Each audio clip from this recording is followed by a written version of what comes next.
Good day, everyone. Thank you so much for joining us for today's webinar. I am Amanda Mahaffey. I'm with the North Atlantic Fire Science Exchange. And if you aren't familiar with us, we are one of the many fire science exchanges from across the country.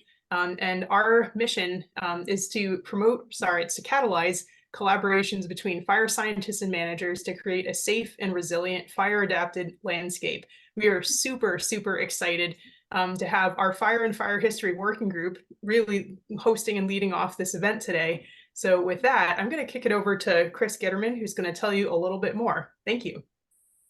Yeah, thanks, Amanda. Thanks, everybody, for being here. I am Chris Gitterman, and I have the pleasure of being one of the co-leads of the NAFSE Fire and Fire History Working Group that we got started last year. We had a kickoff meeting in March.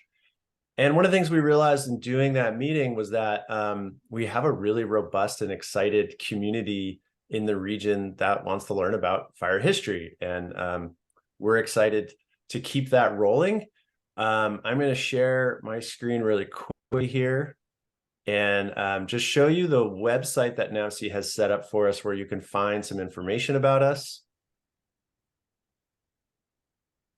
There we go. We don't see the screen share quite yet, but I'm sure it's just Zoom. It's moving very slowly. All right, it's getting there. It's getting there. Now I see it. Okay. So this is the webpage for our working group on the NAFSE website. You can Google NAFSE Fire Working Group and find it pretty quickly. That's how I usually get to it. So you can see some of our events that we had. There's a link to the event that you're attending right now. And this is where you'll find a video recording of this mini-symposium today. So there'll be a link here pretty shortly, probably tomorrow.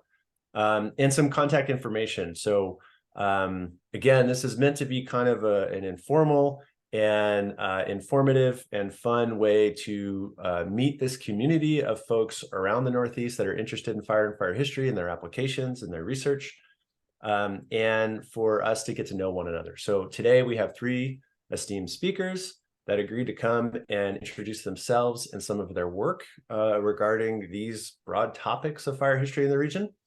And we hope to make this a somewhat regular-ish kind of an event. So we really welcome folks to email Katie Glover, myself, or John Neely. Let us know that you like this, or you would love to give a talk sometime, and we will be happy to extend the invite and have you involved. So I don't have too much else to say other than please, kind of as we go, put your questions in the chat. I don't think you'll have access to your microphones during the talks. So questions in the chat, we'll be monitoring those. We'll end up asking the speakers those questions. We'll kind of help channel them forward in between talks if we have a minute or two. But at the end, there'll be some time before the top of the hour to ask some more questions of the speakers. So please just throw things in the chat. And yeah, welcome to this event. Thank you for coming. And I'm going to pass it off to Mary Ellen for our first talk. So Mary Ellen, the floor is yours. I'm Mary Ellen LaBianca.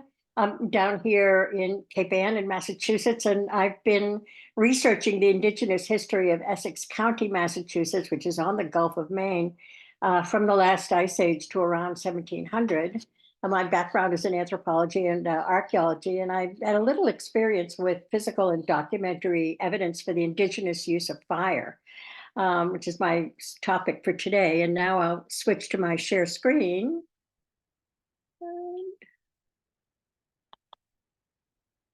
There we are. Looks great. Assume that this is all okay here. So from what I understand, indigenous people torched understories in controlled ground fires. They did this to clear settlement areas, to maintain sight lines and trails for travel and defense, to prepare ground for cultivation, to optimize hunting grounds, and to care for food-producing trees and shrubs, and by extension, the animals that depended on those. The practices varied very much locally and regionally, and pre-contact sites often lack sufficient archaeological evidence for these kinds of environmental impacts, unfortunately. So these are the ways we have of locating indigenous settlement sites, and they all rely to some extent on the use or evidence of the use of fire, intentional fire at some scale. The physical evidence comes from artifacts, soil samples, chemical analyses. We also use geospatial analysis based on knowledge of cultural ecology. And we have documentary evidence. There's a lot of it. So these are just some examples of the physical evidence, which, however, don't tell us a whole lot about burning the woods. It only tells us where to look. These are some examples. These are some fire-cracked or hearthstones and some burned bones. This is what a fire-cracked rock looks like. They just sort of explode. Analyses of fired clay and residues in ceramics are analyzed, and we sometimes get carbonized acorns, chestnuts, and corn kernels, which are all carefully counted. They are, however, very rare. And these are examples of indigenous quarrying techniques using fire. So if you come across boulders that look like these or glacial erratics that look like these in your sites, it means that they were quarried using fire.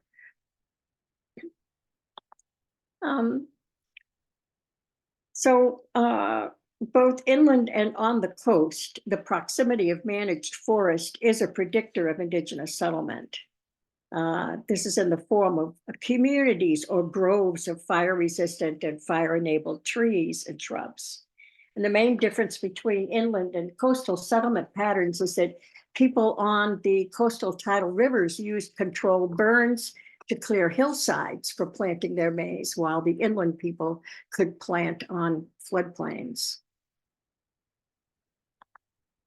This is an example of an application of geospatial analysis to predict site locations based on the criteria. The criteria are the junction of a river with its tributary, the junction of a canoe route with an overland trail, proximity to wetland, proximity to arable land, and proximity to fire-enabled and fire-resistant trees. And the more of these variables apply, the greater the likelihood of finding a settlement. So the red triangles in this example are the locations of documented sites. And on the coast, the sites do not reflect the predictive model because they were mostly summer camps on the clam beds and the oyster flats. And so they reflect seasonal migration rather than permanent or semi-permanent settlement. This is between the Merrimack Estuary and Ipswich Bay.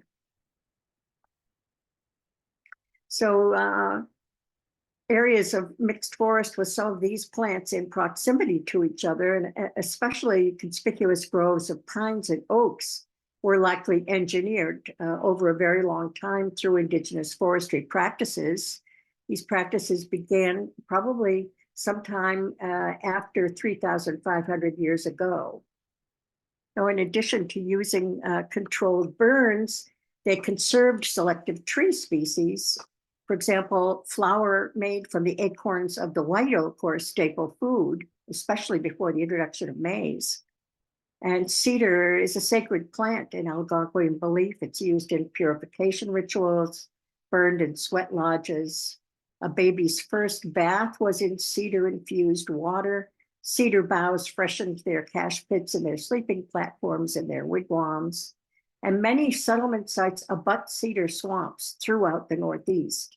And they conserved medicinal trees. For example, thuja or arborvitae, infusions of the inner bark treat headache, stomachache, constipation, pain. The phloem of slippery elm reduces fever. and it was also chewed to ease the pain of toothache or mouth sores. And black cherry and black gum were also medicinal trees. These are just a few examples. The people also maintained groves of 3-inch saplings of hardwoods to harvest for wigwam construction, especially red maple and chestnut. Saplings were in constant demand because families could have 2 to 4 wigwams in different locations for seasonal resource procurement, and they were always having to be enlarged or repaired. They also needed a constant supply of saplings for the construction of fish weirs, especially willow and birch. The routine harvesting of saplings modified the forest, contributing to the development of groves of larger old growth trees. So wigwam trees and canoe trees were set aside to grow to the size needed for use as cladding or as canoes, especially oak for dugouts and winter wigwams, and birch for canoes. They also conserved trees where the bark or the splints or the roots were needed for basketry or fiber crafts, especially ash, basswood, and spruce. Ash was also the preferred wood for bows and arrows and fish spears. Spruce roots were used as twine for nets and fishing lines. There's anecdotal documentary evidence that people protected certain trees during controlled burns by erecting clay collars around the base of the trunk to serve as a temporary fire break. So oak pine forests are hallmarks of anthropogenic forestry practices. Acorns and all the other nuts were staple foods. Tree resins, especially pine pitch, were needed to waterproof your canoe, waterproof your moccasins and your baskets, and to make torches for lighting and for night fishing. Pitch was also applied to wounds as a covering to prevent infection while it healed. The food trees were important to the animals that they hunted as well. There's anecdotal documentary evidence that after controlled burns, charred pine cones were left on the forest floor intentionally as winter fodder for deer. Protecting the food supply included protecting the plants that their prey species depended on. That, of course, included all the berry and fruit-bearing shrubs and forbs in the understories, which were food for birds and bears and other animals. And Algonquin believed animals were their other than human ancestors, bonded in kinship. In addition, trees were animate, sentient, and had spiritual power. You could talk to a tree, and a tree could talk back. In an Abenaki creation story, people came from trees. They were cut out of the bark by the culture hero, Glooskap. For documentary evidence, one of the best observers prior to colonization was Samuel de Champlain. Between 1603 and 1615, he explored looking for furs and a site for the capital of New France. His maps show interesting impressions of indigenous forest management. He explored the St. Lawrence Seaway, the coast from Port Royal to Nova Scotia, past Acadia and Casco Bay to the Massachusetts coast. And he scrupulously had every river, outlet, harbor, and island mapped by his cartographer, Marc Lescarbot. And the maps show that the people had thinned the forest, creating a park-like open terrain, and they were managing trees in groves. Champlain's memoirs, called Les Voyages, include annotated maps of every river outlet they came to, all showing the same parkland with strategically located groves. This map from Casco Bay to Cape Cod, he recorded the locations of the 3 largest wild forests on the coast at that time. Merrimack Valley in the north, Boston's Blue Hills, and the Taunton River Valley on the Massachusetts South Shore. In 1605, a Micmac leader brought Champlain to a native copper mine on the Maine coast, somewhere up around Bar Harbor, but I couldn't really find it. Champlain named it the Port of Mines, and he again recorded parkland and a large area of managed trees. So the story repeats all down the coast. Wigwams in agricultural villages with kitchen gardens surrounded by parkland and managed woodland.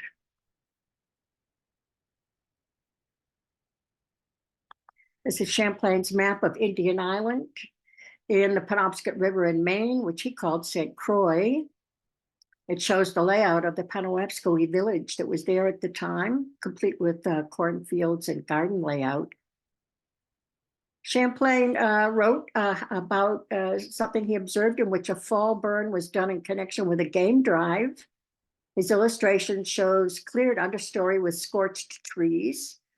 Beaters are driving game into a fenced funnel leading to a choke point where the men are ready to selectively make the kills. And there are spring traps behind them to catch some of the animals they miss. There were many explorers and contact agents, but these are the ones who wrote about their observations with and experiences with indigenous people. Several of them commented on the Indians' habit of setting fire to the landscape.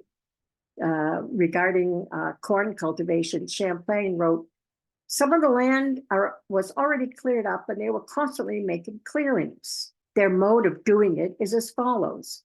After cutting down the trees at a distance of 3 feet from the ground, they burn the branches upon the trunk and then plant their corn between the stumps in course of time, tearing up also the roots, end quote. The Puritan and Pilgrim colonists in New England between 1620 and 1650 made similar observations. 1637, Thomas Morton wrote, for example, there is no underwood saving in swamps and low grounds that are wet. Of these swamps, some be 10, some 20, some 30 miles long, being preserved by the wetness of the soil wherein they grow. For it being the custom of the Indians to burn the wood in November, when the grass is withered and leaves dried, it consumes all the underwood and rubbish, which otherwise would grow over the country, making it unpassable and spoil much their affected hunting. So that by this means, in those places where the Indians inhabit, there is scarce a bush or bramble, only small wood growing in the places where the fire could not come is preserved.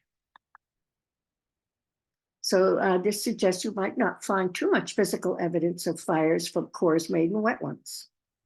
The small wood and the underwood that Martin Morton refers to would have included obligate and facultative native wetland trees and shrubs, most of which had very important economic and cultural uses. For example, dogwood was favored for arrow shafts, and the bark of the root has high concentrations of quinine. Algonquins used that in their medicines. Wetlands contain other medicinal plants and also sedges and milkweed bast, which were needed for all their fiber crafts. The shoot of the skunk cabbage is a hallucinogen. It was used in vision quests. Larch, balsam, fir, mountain holly, chokeberry, cranberry, and serviceberry were important as food and shelter for birds and the animals that the people depended on.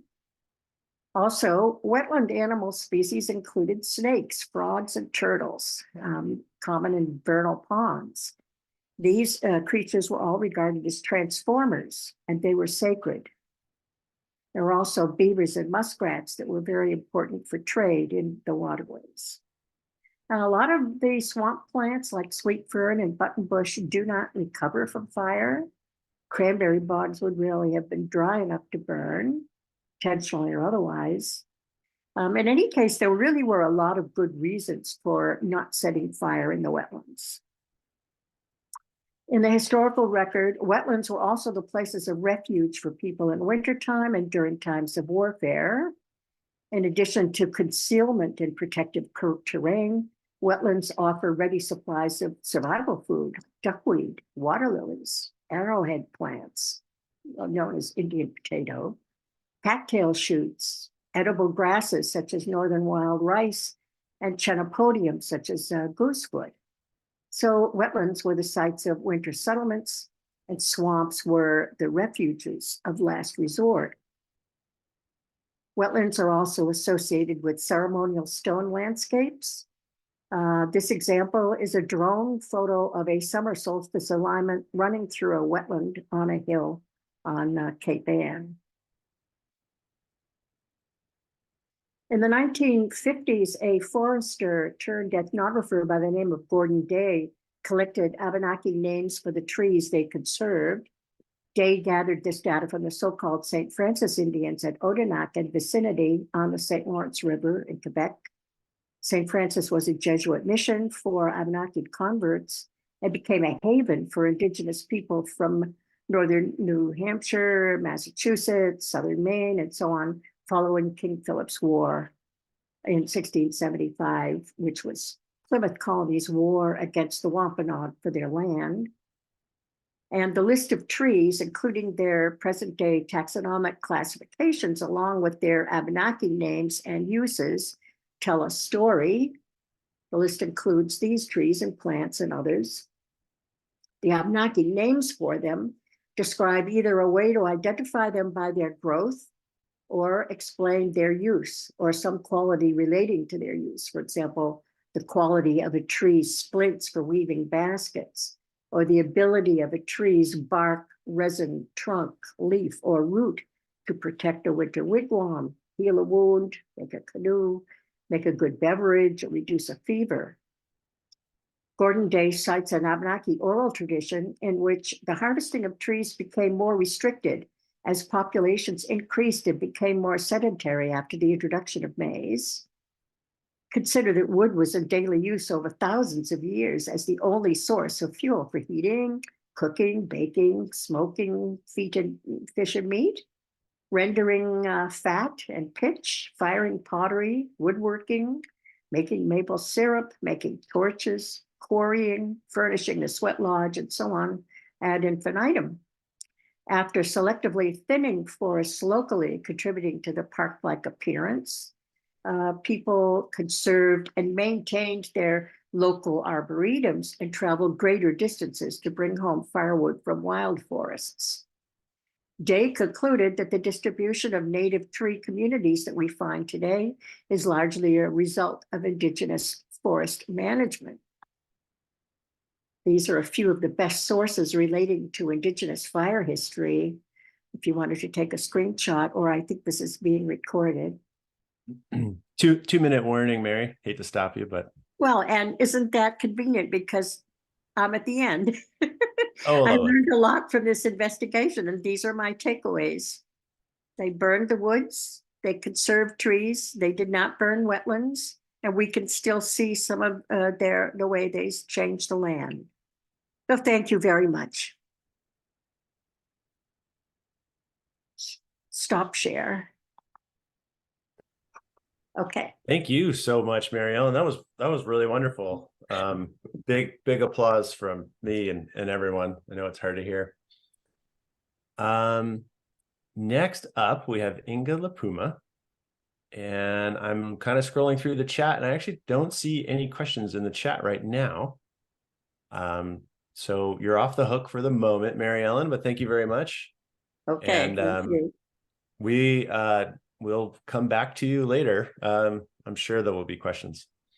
So Inga, are you ready? I see your desktop background. I did see your slide a moment ago. Yeah, I realized that I needed to unmute myself.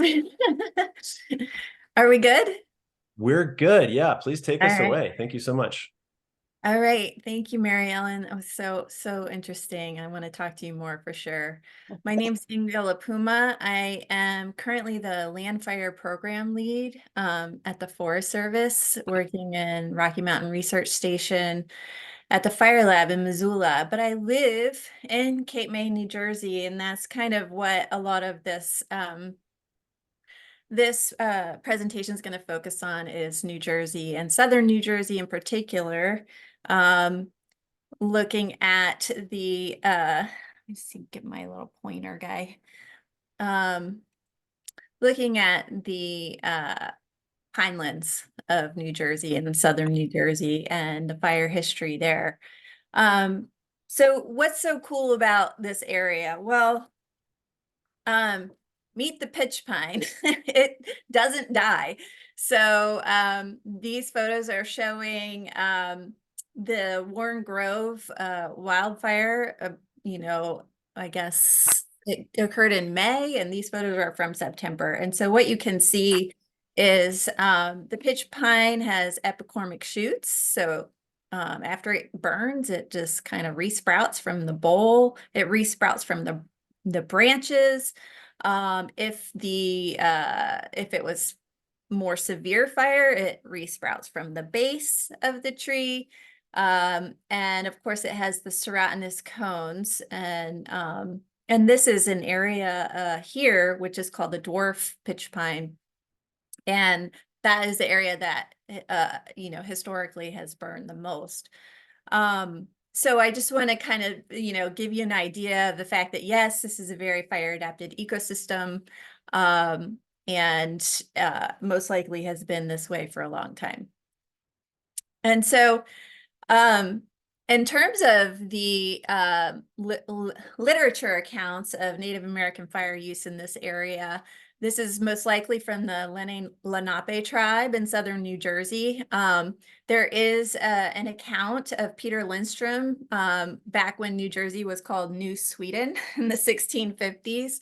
And I just think this is the coolest quote ever. So I'm just going to read part of it. But basically, the leader of the tribe collects his people together, places them in a circumference of 1 or 2 miles according to their numbers. Then they root out all the grass around the circumference to the breadth of about 4 yards so that the fire cannot run back upon them. When that's done, they set the grass on fire, which of course extends all around till it reaches the center of the circumference. Then they set up great outcries and the wild animals fly towards the center. And when they are collected, they shoot them with guns and bows and kill as many as they please. So I just think that's one of the neatest accounts that I've seen of early indigenous fire use in southern New Jersey. And that was most likely near the Delaware Bay on the New Jersey side. So it's clear that there was extensive controlled burning by Native Americans in this region. But it's very difficult with that pitch pine. It has super thick bark. And so, low severity fires, don't leave a lot of signs for us. So the fire scars and the logging are, the fire scars are fairly absent, and then all of the logging that occurred also makes it difficult. And there's not a lot of actual paleo research in southern New Jersey with charcoal and pollen. It's mostly in northern New Jersey. But Mike, you could probably update me on that because it's been a while since I looked into it. And then for my PhD, what I did was, after looking into sort of the pre-European colonization, I wanted to put together this spatial fire history, which I call kind of the modern fire history of southern New Jersey. And that came from the New Jersey Forest Fire Service. They had paper records starting in the early 1920s of all of their wildfires. And each one of them had details about, how the fire burned, what kind of forest it burned. And then on the back of each of these records was a map with the fire outlined. And you would be amazed at some of the cartography. It was excellent. And so it made it pretty easy to translate that into current landmarks and create a spatial fire history of New Jersey with digitizing. And so I pulled all that together, and I was able to kind of create a lot of the statistics of the acres burned through time. So this is 1924 to 2020. The acres burned in blue, and then the number of fires shown with the black line there. But it was really, really interesting. If you ever get a chance to investigate these records, there's all kinds of things that I learned from those records. But then what I was able to do, and I eventually did do it for the entire state of New Jersey, but what I was able to do was kind of put all of that together and look at, how many times these areas burned. And what you can see here is this area where you see a lot of the most burns is that dwarf pine plains area. And then you'll see a lot of this color in here of, kind of middle orange. And a lot of that area was the 1963 fire. So we burned a ton of southern New Jersey during 1963. So, just a lot of really interesting information that, I was able to pull together with that modern fire history is kind of how I refer to it. But why is this important, right? Why do we need this information? Why do we need information on the fire regime? And that's basically like the frequency and the severity of fires. And so when you think about managers of this land, the land managers now, most managers would be asking these types of questions, which is, what do I need to do to increase this ecosystem's resiliency and or services? And then also, what do I need to do to reduce hazard and risk? You'll realize that New Jersey is the most densely populated state in the US, but yet there's this hugely fire adapted ecosystem kind of surrounded by development. And so it is a big deal, right? Like, so we need to figure out how to manage these forests in a way that helps reduce hazard and risk. And so then the manager needs to know, what treatments do I need to do to kind of balance both the ecosystem and the hazard and risk aspects in this area. So, so I'm going to kind of switch over to land fire for a second to kind of give you an idea of how we look at fire regime and land fire. And land fire is a program that essentially is shared between the Forest Service and the Department of Interior. We map all of these layers at the 30-meter pixel level. So, in order to map things like vegetation and fuels, we need to understand where disturbances happened, what the topography is, and everything else. And so you'll see that there's basically all of these areas are showing dependencies between those different kind of layers that we produce. So you can see the existing vegetation feeds into what we call our biophysical vegetation and fire regime, as well as our departure metrics, okay? And so you can see under biophysical settings, we have the fire regime group, return interval, the percent replacement severity fire, et cetera, et cetera. And then we also have how, what the departure index is from our biophysical settings. And so just a quick biophysical setting, little tutorial. So for us, what that means, it's basically a mapped potential vegetation class with the associated succession and disturbance model, okay? And so you can see there on the left, this is kind of a state and transition simulation model that you would see that goes with one BPS vegetation class, okay? And so all of this information is sort of connected to a BPS model. And we have a little over 2,000 BPSs for the entire United States.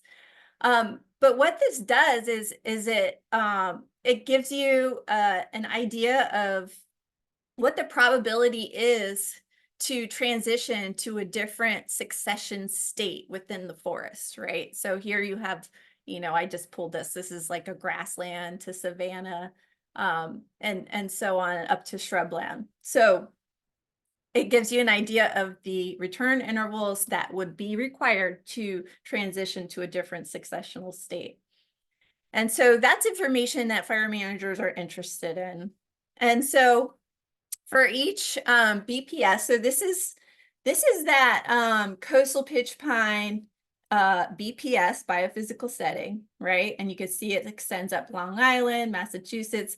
It's also combined with those inland pitch pine areas. And basically what happened was, probably 20 years ago, land fire is about 20 years old now. Folks went around and we said, well, what's it going to take? What's the probability or the return interval that, would go along with replacement fire? And so here it's saying, if you're going from an early stage to an early stage, it's like 20 years. So someone, I'm not going to name names, several people contributed to this data along the way, where each kind of type of fire was related to those successional shifts. And then basically that comes down to what we can map, which is these fire intervals for replacement fire, moderate fire, and surface fire. So this is associated with this this area here. So it's pretty complex. It was based on expert opinion at the time, as well as any literature available. And so it's supposed to essentially represent that pre-European colonization fire regime in this particular biophysical setting. So we're at a point with land fire where we're trying to figure out how to revise things, right? So that's kind of it's been a while. It's been revised here and there through the years, but the basics of the BPS model and the fire regime that goes with it haven't changed. And so we're asking questions for the next generation of land fire, and what do we want these fire regime products to look like? And how should fire regimes be mapped and represented in land fire?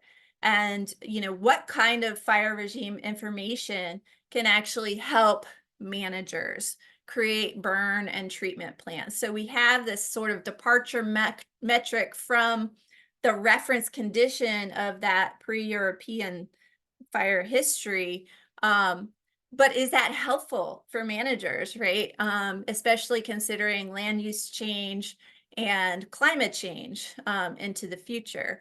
So I just want to kind of throw some of those questions out there, especially considering some of our fire adapted ecosystems in the Northeast, and just kind of get people thinking about, how can we map this information in a way that's useful to fire managers and land managers.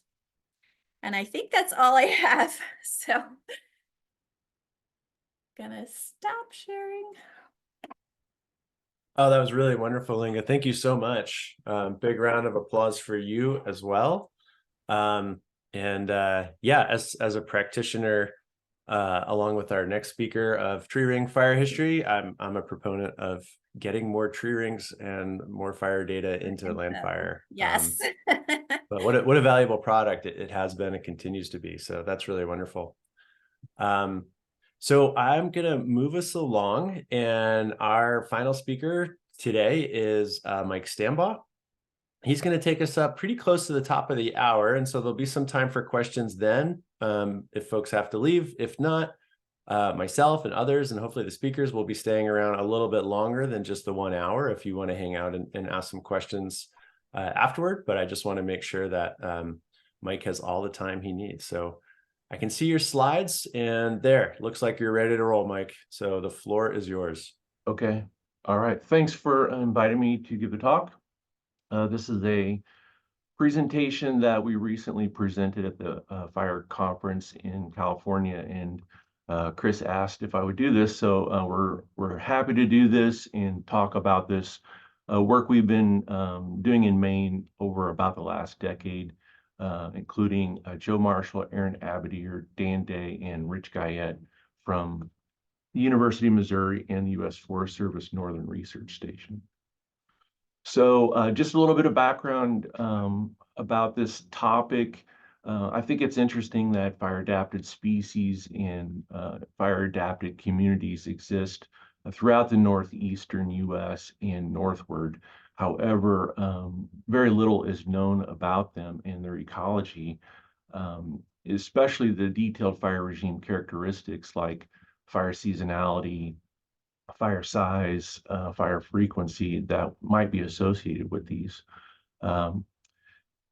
Fire scar records are particularly unique in that they are very fine scale resolution for both time and space, which makes them very neat for applying directly to management questions or on the ground management activities, as well as linking with other types of data from a scientific standpoint at a very fine scale resolution. And then lastly, this is a really exciting time, I think, for fire understanding in the Northeast.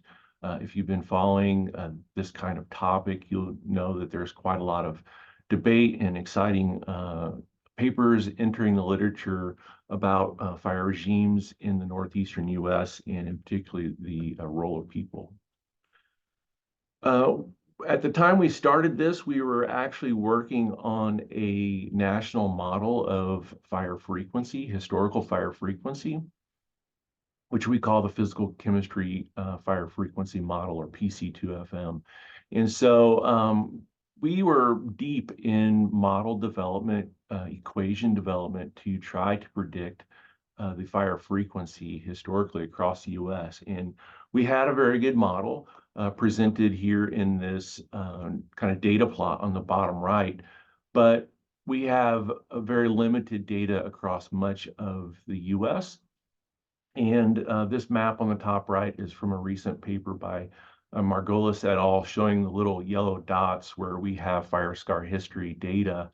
And you can see in areas like New England and Maine, we basically have nothing to calibrate or validate some of our results. So we were very interested in going to places in New England to try to validate this map of historical fire frequency, especially in places in Maine where, again, there was essentially no data to go on to verify some of these estimates.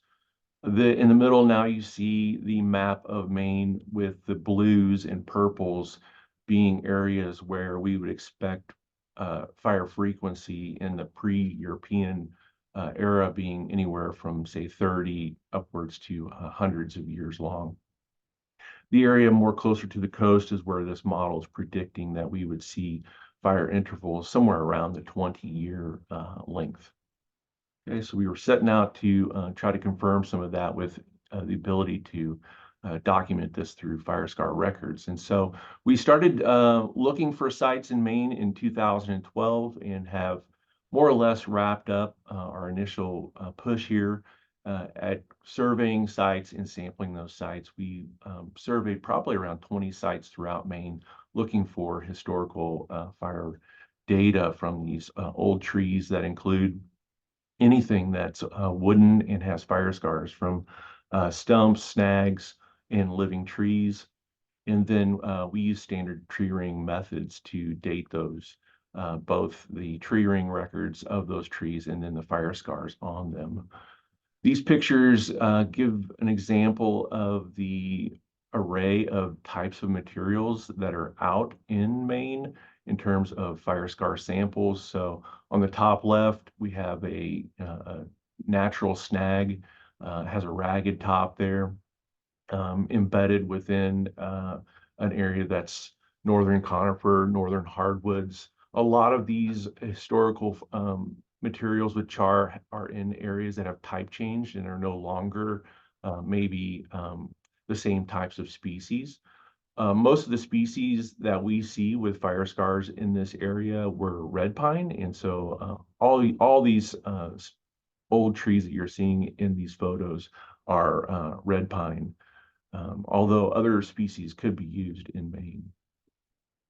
So here you can see different examples of fire scars and fire scarred trees, both living and dead. Just briefly, what do we actually mean when we say a study site? And so this is important to give you an idea of the resolution and spatial footprint of our data. Typically, we're surveying about a square kilometer area, which is about 250 acres. So a lot of our data, I think, can be kind of directly informing that area. Often we're looking for multiple trees. 20 to 50 would be our target number. And of those, we really want them to extend into the pre-European colonization period. So if we go to an area and we're only seeing trees that are maybe 200 years old, we're probably not going to be interested in using that information within our efforts.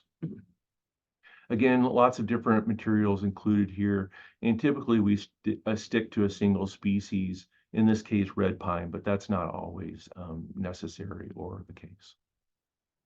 Here you can see a photo of a unique red pine woodland on the top of a mountain in Maine.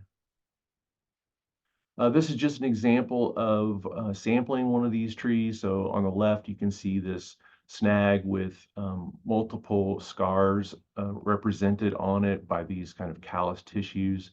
I don't have time to go into this, but we take these apart very carefully, cutting them progressively downward, making sure we're not losing anything. And then on the right, you can see what that tree looks like on the inside. And there's a lot of variability that you're probably seeing there if you're not familiar with tree rings, but this tree has it has 10 fire scars between the period of 1710 to 1820. And on these trees, we're able to orient them to slope north as well as the height above ground. So if we need to, we can put these back on earth exactly how they were oriented. And then this one, in fact, has a note that it might actually be a culturally modified tree. So that means it has some kind of cut marks on it that are from a human. So the study sites that we're working on publishing right now, there are 6 of them, and they're shown here on the map. Most of these are from the dark blue to pink areas in terms of fire frequency. So we expect them to have fire intervals in the 20+ year length. And they're listed here: Pleasant Mountain, Whipple Pond, North Millinocket, Turkey Tail Lake, Fourth Matthias Lake, and then Gasabias Lake. And we'll go through a couple of these data sets. So this first data set is at Whipple Pond. And here in the top left, you can see a map, the arrow pointing to where Whipple Pond is located, very near the Canadian border. And then on the bottom here, you see a big white plot, which represents the data. And Chris, can you see my pointer right now? We can see it. Okay. Yes, yeah, we can see it. Okay, so each of these horizontal lines represents an individual tree, and each of these black tick marks represent a fire scar on those trees. And the timeline here at the bottom is about 1690. So the earliest tree goes back to about 1690, and the end of the record here is essentially present. And a couple of things just to point out with this record is that you have a big group of trees in this part of the graph, and then you have a second group of trees in the top right.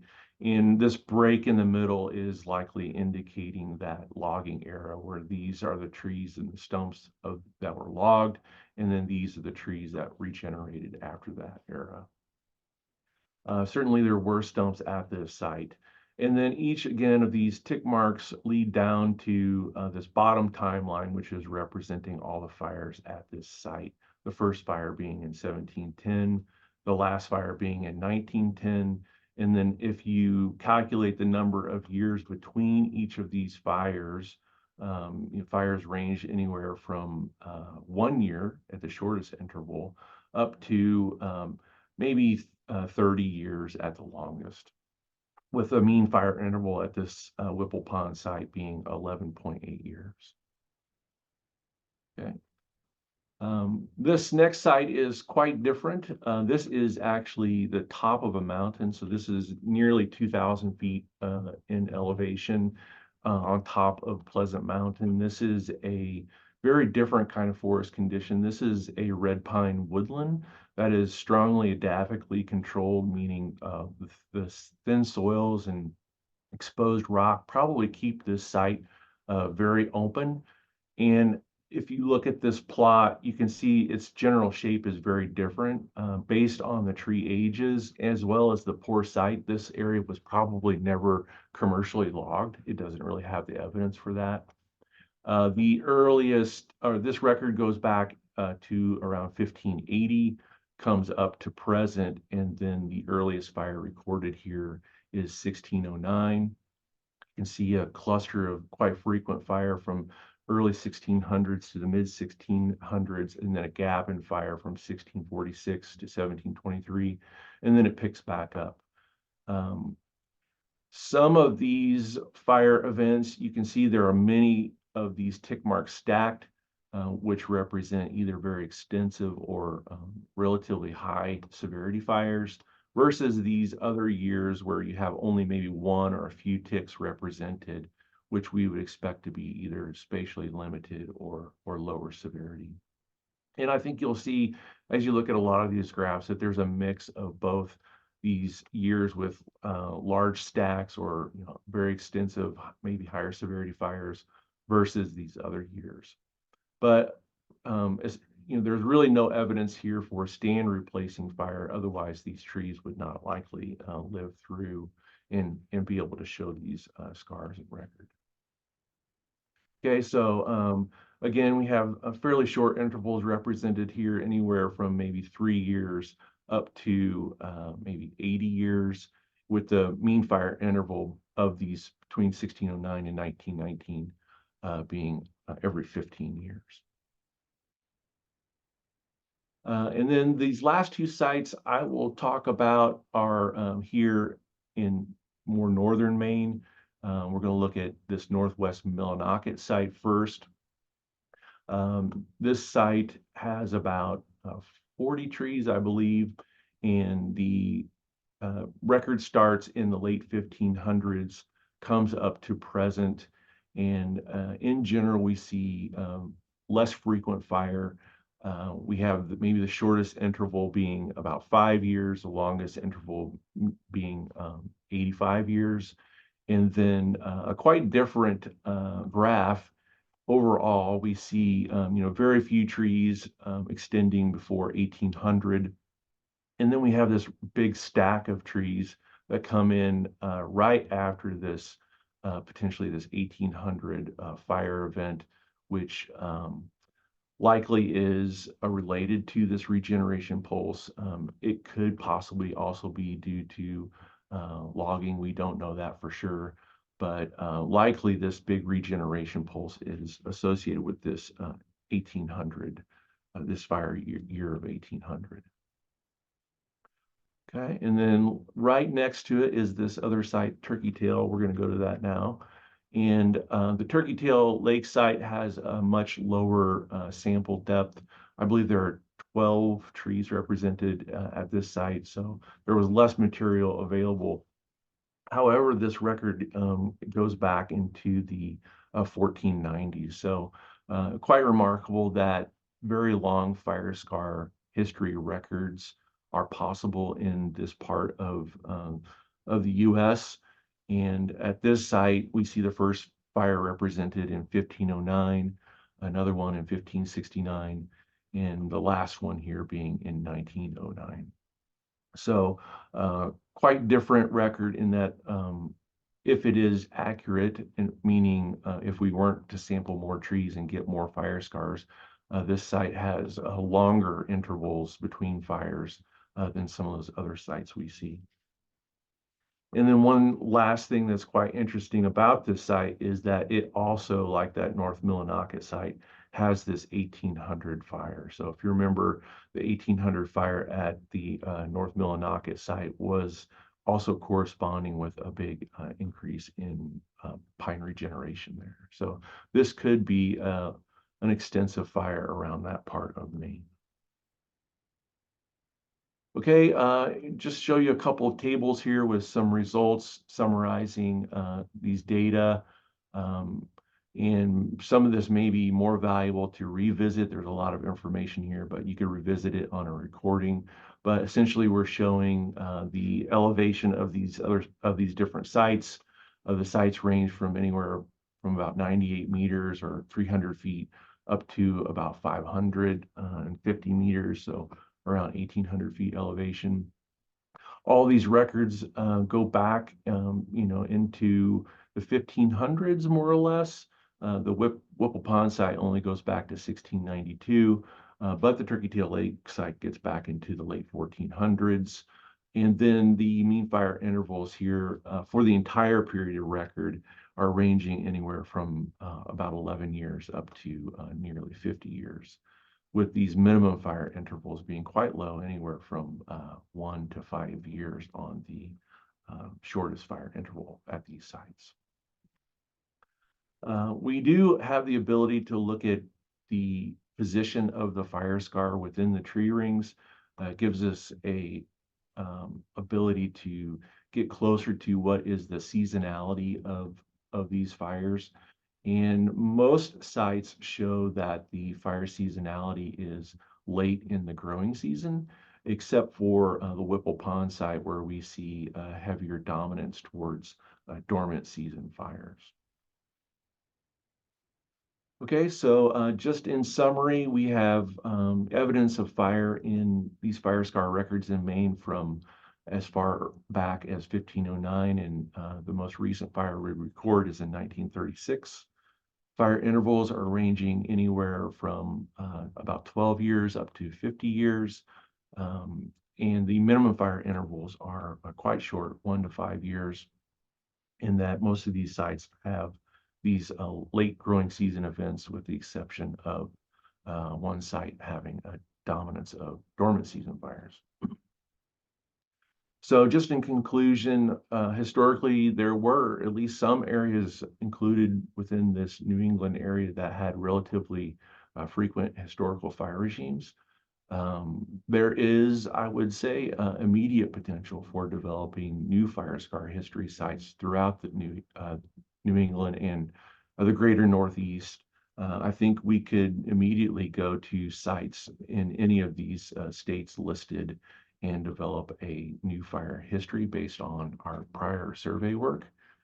And these new records, I think, are critically important, not only to understanding the fire regimes and ecology of those ecosystems, but also further understanding the cultural and social underpinnings of some of these fire records.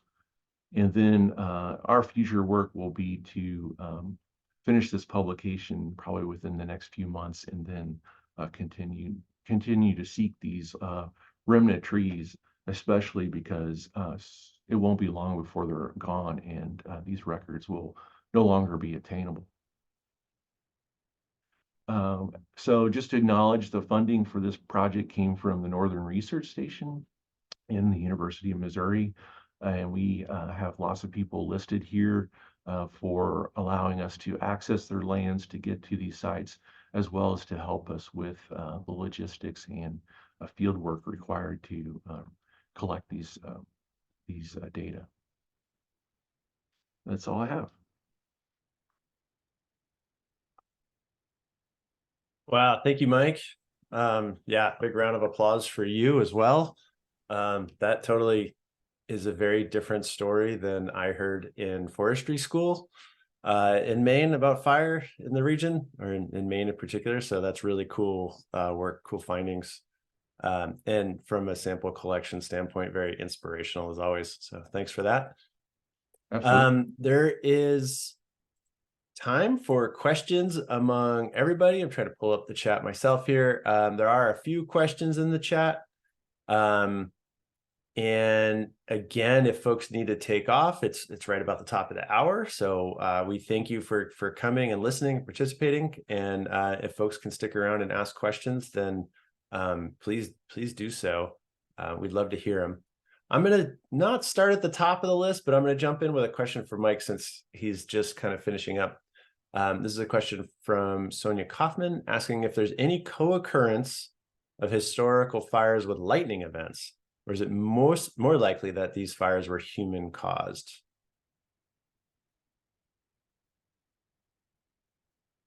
I'm not sure. I think there are certain sites that we sample that certainly are lightning prone sites, in that there could be lightning intermixed with them. And then there are other sites that I think it would be less likely that fire was, or that lightning was an important source. Typically, we would look at maybe the seasonality of those fires to associate whether or not it aligns with the lightning seasonality, or to look at how those fire events change through time and whether or not there are trends that we would expect to be associated with people and cultural changes. Okay, thank you. I'm going to back up to the beginning of the chat now and steer a question or two to Mary Ellen. Let me find it. So, are there situations where oak and pine forest, this actually might go to the broader group, maintain themselves? So do oak and pine forests maintain themselves, or are they always associated with people? I think, meaning, do those only come from burning the forest, or can they self-replicate and I probably can't answer that, except that indigenous burning would have minimized the fire scarring of the trees themselves, and would have focused more on the understory, the plants in between the trees. So I'm not sure there's a good correlation there. Also, there's sort of a nested timeline involved there with indigenous cultivation. They would burn between 20 and 30 years would elapse between the burning of a field for planting corn. So they would plant, the soil would run out of nitrogen after 2 or 3 years, and then they would let the area recover for 20 or 25 years before burning it again. So that's one cycle that is repetitive, or that is part of a fire routine. And I don't know to what extent that relates to the data that Michael and she presented. There's also, so there are nested timelines with different intervals. They were burning every year for their hunting ground or whatever, and then they were burning at 20 or 25 or between 20 and 30-year intervals for their garden plots or their cornfields. And this maybe relates in some way to the other data, but I'm not sure how it relates to fire scars. So maybe somebody else can answer that part of the question. Yeah, Inga or Mike, would you like to add anything to that question about oak and pine forests, or?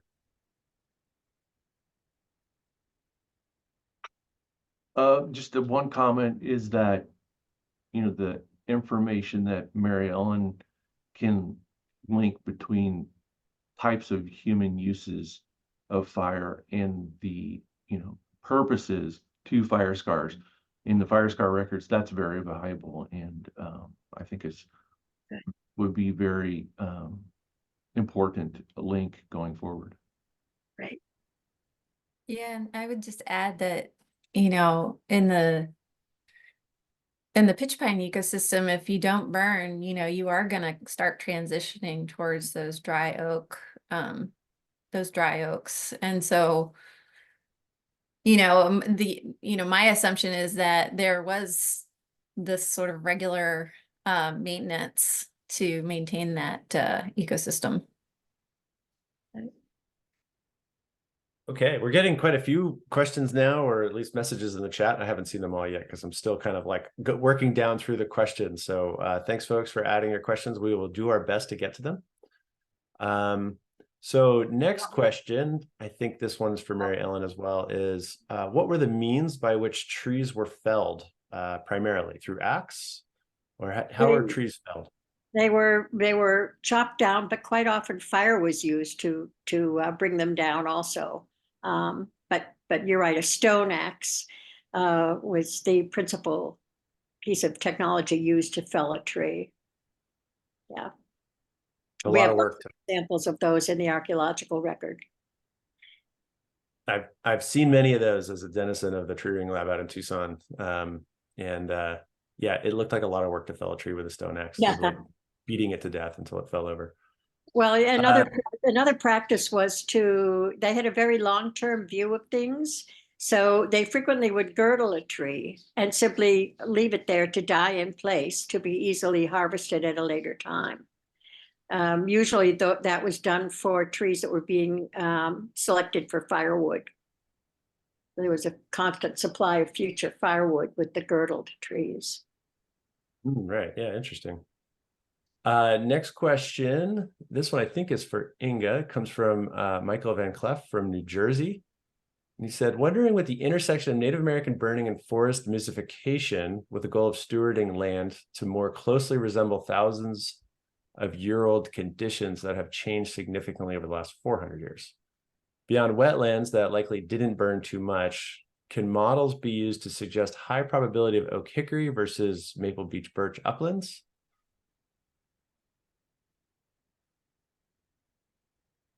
Maybe can Michael explain that question a little more? It's kind of involved. It is kind of involved. Yeah. Let's see. He said he might need to like get on. Let's pause that one for a moment. Sorry, Michael, but we'll try to swing back to that if we can. So I'm just still working down the list. I see one from Drew Barton, who's also in Maine. How do you incorporate into your results? I think this is for Mike Stambaugh. How do you incorporate into your results the reality that you have to sample fire-scarred trees in a biased manner in a place like Maine with very few fire-scarred trees, i.e. take what you can get? Is it possible that these sites are more extreme? Sorry, there's like an emoji that keeps getting over the, I miss a word. And something typical of red pines across the state. So is it possible that these are more extreme, typical of red pines? Can you guess how much of red pine in Maine might be similar to these stands? Perhaps comparing the underlying environmental characteristics to other red pine stands in Maine? I totally butchered reading that. Mike, did that make enough sense to you? Yeah, I mean, I read along. That's a very difficult question. We like to keep the spatial extent of our data to our footprint of our selection of our sample area. So we can't say how far out of our sample area these data can be related until we get more sites. And so this is like the cracking of the beginning, and we have limited data. So yes, we do sample fire-scarred trees, so we're targeting them. But these are minimum fire evidence. There could be potentially fires that the trees aren't recording that we're not getting. So this is the minimum fire activity. There could be even more fire activity at these sites than what we record. I think that there are places throughout New England where red pine can persist without fire to a certain degree. A lot of those are very exposed in strongly edaphically controlled environments like the tops of mountains or along some, eroded streams or potentially along the coastline. But in places where forests are very productive, it's not going to stay red pine for very long without fire. And there's actually quite a large body of fire history data for red pine throughout its range. And so even beyond Maine, there's a lot of evidence for the importance of fire in not only promoting the regeneration of red pine, but also its survival and then its regeneration to the next, stand. And so the long-term maintenance of a lot of these species isn't just about a little bit of fire, it's about repeated fire. And I think some of it includes fairly high severity fire as well. Another question for you, Mike. Other than red pine, what other species might you be looking for to sample? Yeah, so pitch pine is possible. We have quite a few sites with pitch pine. The other species that is possible is white pine. And maybe further south, some of the white oak group species. And I list those probably in the order at which they've been explored for fire history. All those species have been used, but red pine and pitch pine are probably the most commonly used, especially in this part of the world.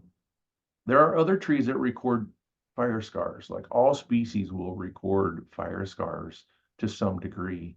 But the ability to persist after being scarred, not rot, as well as, persist for hundreds of years. So provide us records that go back to the 1400s, quite remarkable, is really is favored by these species like red pine that are resinous and are fairly slow to decompose.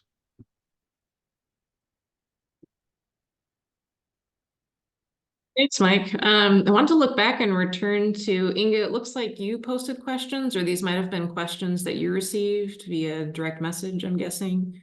But that was, how should fire regimes be mapped or represented in land fire? And then the kind of fire regime info that could help managers with burn and treatment plans. Do you want to go ahead and address those? Yeah, I mean, so those were the ones that I had at the end of my presentation, but I mean, I think, obviously, I think just researching the fire history, pre-European fire history, I find fascinating, right? Like, really into it, love it. But what do we do it for, right? Why are we doing it? And so that's kind of where the application comes in. A lot of land and fire managers kind of want to know what they're shooting for. And if that reference condition should be pre-European colonization, can it even be that at this point? So I think there's a lot of value in discovering that pre-European reference condition and trying to refine that. But I also am wondering, given all of the land use impacts, since then, as well as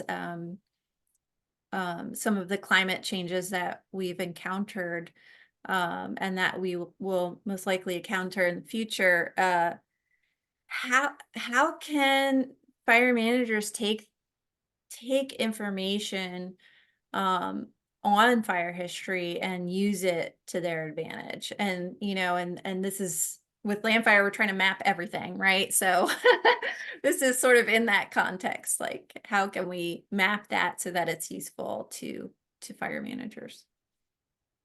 So it's just kind of a follow-up to the idea of historic fire regimes and why do we do this?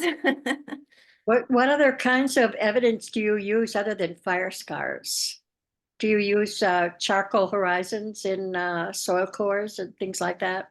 Right, we haven't. And honestly, at the time, when we first did kind of that reference condition map, it was mostly literature. And I think, fire scars were probably a little less common back then, so I think there's a lot of opportunity for improvement in that reference condition fire regime. And yeah, especially with the cores, even the pollen, what kind of vegetation was there, and the pollen and the charcoal in the cores. But in order to make maps, we have to have training data, right? So we have to be able to relate it to something. And in this case, it would have to be, current vegetation. Somehow we have to relate it to current vegetation. And so that's the difficulty. Interesting. Yeah. This might be a good opening to try again with Michael Van Clef's question. Michael, I don't know if you're able to unmute, but I see you've got some themes here about land stewardship, if we want to restore to these past conditions, plus being based in New Jersey too. That might be a good segue to have you ask your question next. Yeah, thanks. Actually, this is all heading right into where my brain was going, sort of. But yeah, the concept of a reference condition, like if you're not from New Jersey, you might not know that forestry is intensely debated in the state. But obviously there's changes that are happening in oak hickory forests that have understories of less fire adapted species coming up. It's almost like when the Native American fires stopped or largely stopped, things that replaced that or reset the successional clock included massive clearing over and over again. And now, just after all those hundreds of years, it seems to be coming to roost that our forest composition is changing now, this many years later, because of what I just said, in my opinion. So as a land manager, I have a piece of forest and I'm saying, okay, well, if this was likely an earlier successional oak hickory forest for thousands of years, um, you know, is this spot, I'm gonna have multiple spots that I'm managing, right? So of those spots that I have, which ones are most likely to support oak hickory forest? That would have been most dramatically, or that are spots that are most dramatically changed with the absence of Native American burn. Yeah, and I think that gets at yeah, sort of that departure from the reference condition, but there's also the site potential, right? So after clearing several times, and that changing the basic kind of the soil conditions there, is it possible to get back to that reference condition even with the reintroduction of fire? So that's kind of where my brain is at, right? Like, so can we find the best locations to aim for that reference condition? Definitely. We have a lot of information that can lead to that, but there may be some areas that it's just not possible. And is that something that, I mean, shoot, GIS layer that says where oak hickory forest is most likely, you know what I mean? Like that Yeah. level of detail. Yeah, and I think that we should definitely get together and look at that the biophysical settings as well Okay. as the current vegetation layers that we have, and yeah, we should I'd talk. appreciate that. Yeah. But obviously I'm babbling a lot, but I think there's a sort of basic question in there. And it is pretty obvious to me that a lot of places that are currently canopied oak hickory with ericaceous understory are changing to a different forest type. Mhm. And I don't think that would have been true 500 years ago. Right. And all of the flora and fauna adapted to that for thousands of years before 500 years ago. So I think, in stewardship, the thought is always, you're trying to mitigate a negative human impact. And this seems to fit into that. Yeah, I've always found it very interesting because the southern New Jersey, we're trying to maintain that pine to go from going to oak, and then in northern, we're trying to maintain the oak from going to, the maples and everything, musification. So it's a spectrum. Thank you. I think a lot of the controversy about anthropogenic fires is based on very sketchy results from charcoal findings. And that's partly because, on the coast here, the charcoal is all underneath the salt marshes or has been washed into the sea on outflow plains. And in other places, the soils are very shallow and charcoal hasn't been retained, it's run off.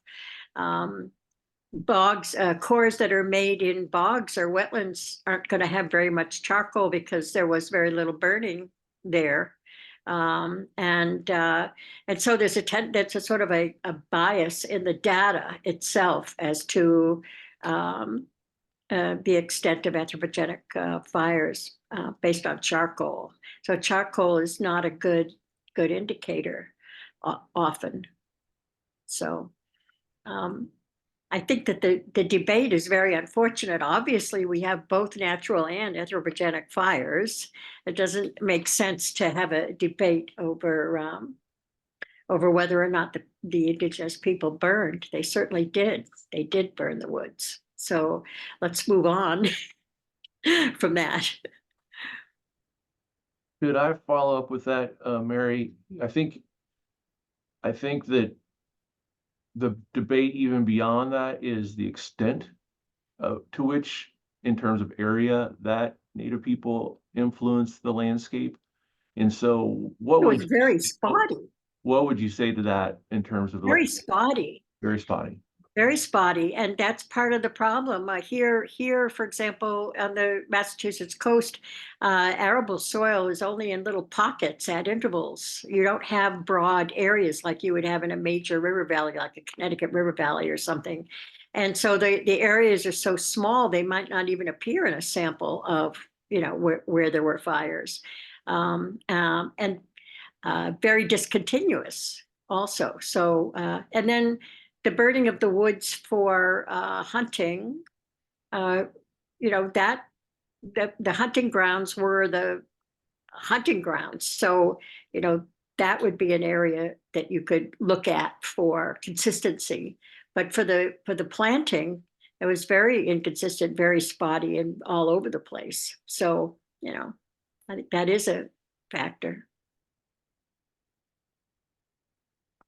So Mary Ellen, you've got some affirmations and agreements on some of the points you've made about charcoal in the chat so far. Really? Oh, okay. Yeah, and then there's a couple, I think I'll combine a couple questions to ask Mike about your work. First, Catherine Schmidt asks if there's certain species you're looking for, like red pine. And also Kathleen asks, is there any effort made to contextualize the fire scar studies culturally? Yeah, so I think I mentioned earlier, red pine, pitch pine, white pine, even some white oak group species should be able to make 300+ year-long records, or even longer. And as you go further into New Jersey, Pennsylvania, you pick up even more pine species, for example, that could be used.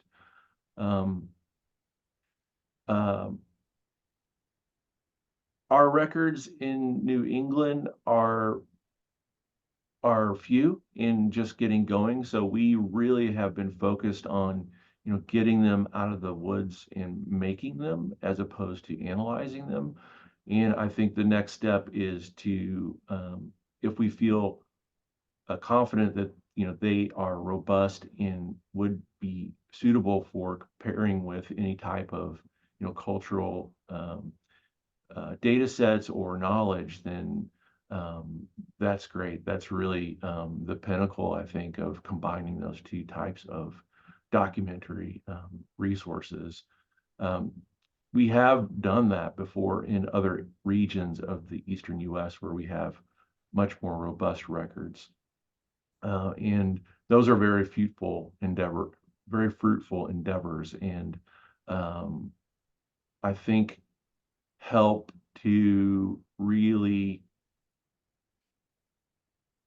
convince anyone, whether you're skeptical or not, that humans can really alter the landscape, especially with fire.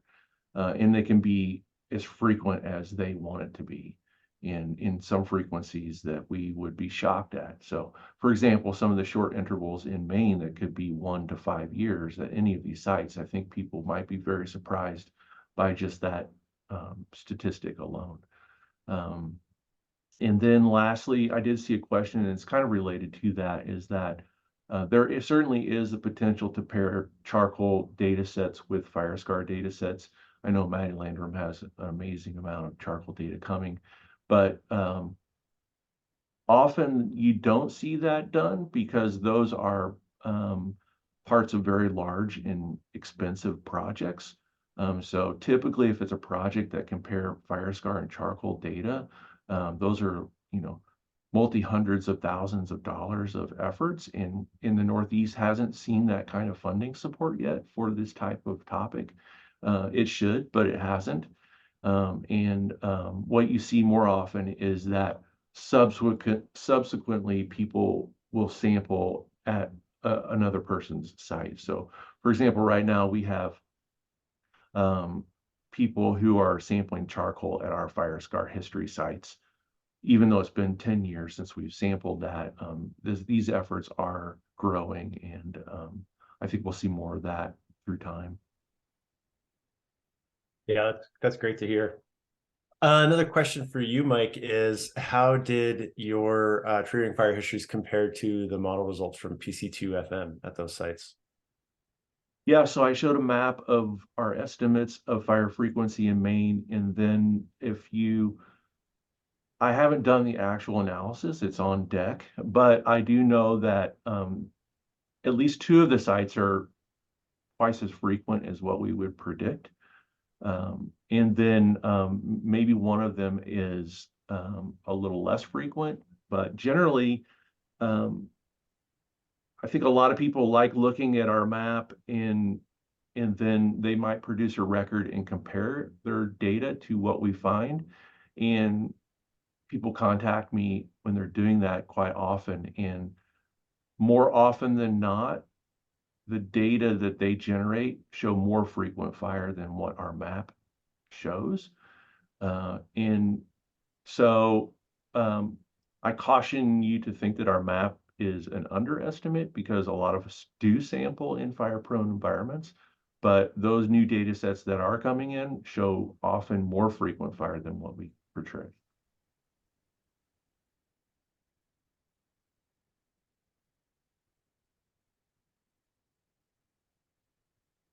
Hey, well, thanks everybody. This has been a robust chat, and we still have quite a few people online, which is really exciting. Thanks for sticking it here and listening. They're really nice roundtable discussion, so I'm a fan of that. That's really cool. Katie, if there's no other questions, and yeah, folks that are listening, feel free to follow up with our speakers. And with us, Katie had mentioned in the chat that we have a Google group listserv, an email listserv, which is not super active, so you're not going to get spammed very often, but if you'd like to join it and get some updates, there's occasional job posting related to fire and fire history in the region. Please email me and I can add you to that listserv.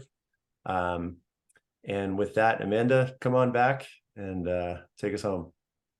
No, you did a great job. Thanks so much to our speakers. Everybody, you're welcome to do a reaction on Zoom or just sit at your desk. Virtual round of applause. Thank you so much, everybody, for those really, really great talks. And thanks to our participants for great questions and great conversation. We're at NAFSE, we're so excited to support the Fire and Fire History Working Group for events like this that bring people together. So keep the conversations going, get in touch with Chris and Katie and John and our speakers for today. Yeah, wonderful, wonderful job, everybody. Thank you so much for your time.